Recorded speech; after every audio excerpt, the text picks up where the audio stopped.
I like the album.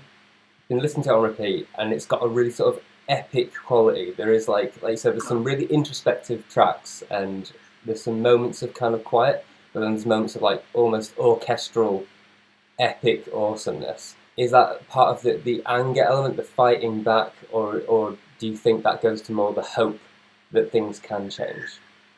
No, I've written no hope into it whatsoever. Brilliant.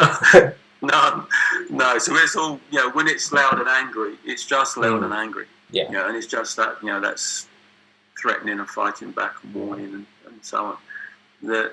There is, as far as the album itself is concerned, I don't think there's a single shred of optimism in there.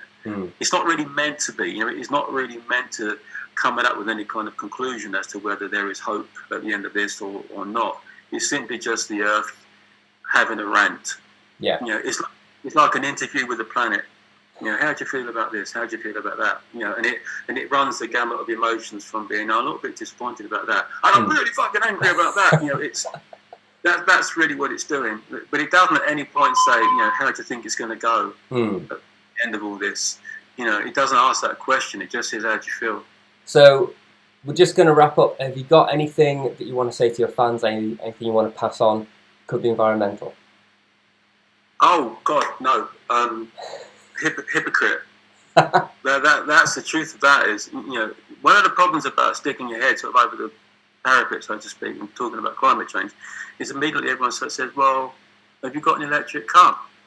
Do you recycle? Are you going to fly on an airliner?" And I said, "Oh, for fuck's sake, yeah, I am going to fly on an airliner.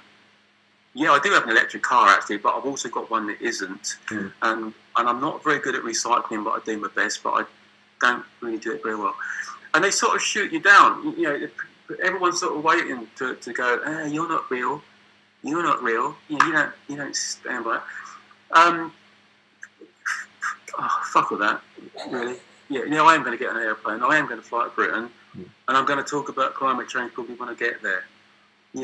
And if I've destroyed the planet in the process, well, as soon as they invent an electric plane, I'll be the first one on it. But we live in the world we live in. We're trying to change it as best we can and help in the best way that we can. And that doesn't mean that you're only allowed to sail between England and America for the rest of our lives. That's just unrealistic. We have to have some degree of, living with the devil we know before we can, be in a position to actually change it. And this thing I'm talking about, this voice, this trying to keep this conversation going, is sort of diluted and weakened, that it fragments itself. If you start trying to say, well, you're not environmental enough and you should be doing this and that. I think if we're all saying the right things and we're all trying to create a bigger change at a much, much bigger level on my bloody carbon footprint between Britain and here, I sort of think we're missing the point a little bit by picking up on that sort of stuff. I understand it, and I understand. You have it with animal rights. My wife is massively involved with animal rights, and it's almost impossible to speak out on behalf of animals without some animal rights dickhead saying, "Oh, but you didn't do that," and do you know what I mean? It's really, I am not a perfect environmentalist. I'm not even an environmentalist. I just have thoughts and feelings about what's going on at the moment, and I would like to see it different. But if you want to start tearing me down because my credentials are not good enough, you're going to have a really easy job. Because I think my credentials suck, probably, as far as being, overtly green and all of that.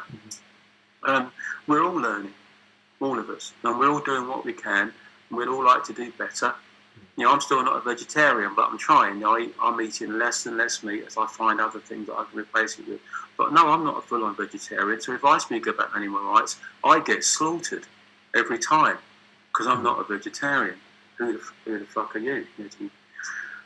And so you just think, I just got to ignore that, and I'm going to carry on doing the best I can, and I'll do my best to eat less meat I do my best to be as green as I can, but I'm never going to be as green as you want me to be, because I'm not absolutely perfect. But I'm just going to ignore you, because what I'm actually trying to do and what I'm talking about is a good thing, and it is for the ultimate good of everybody, and I just want to add my voice to that argument. And I think the more people that do that, then the better it will be.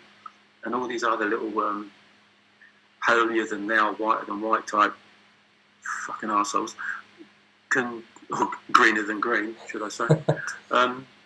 You know, brilliant. You know, if you are really that green, then fantastic. Full respect for you, but you know, we're all on different parts of that same journey. We're not all. A lot of us are on different parts of that journey, and we're just trying to do the best we can, and we all hopefully will get better. But what we really need to change is not how many of us fly on airliners. It's what countries in general are doing, as far as emissions are concerned. That's where the real change is going to come. And all we can really do is sort of make token gestures towards that for the way we live our lives. And I know it helps, but the real change is not that. Awesome. Right. Well, thank you very much. Have a wonderful, I don't know, it's evening here. It's probably afternoon for you. And thank you for your time. Thank you very much. Take care. Nice. Bye-bye. See you. See you. Bye-bye. Bye. Bye-bye.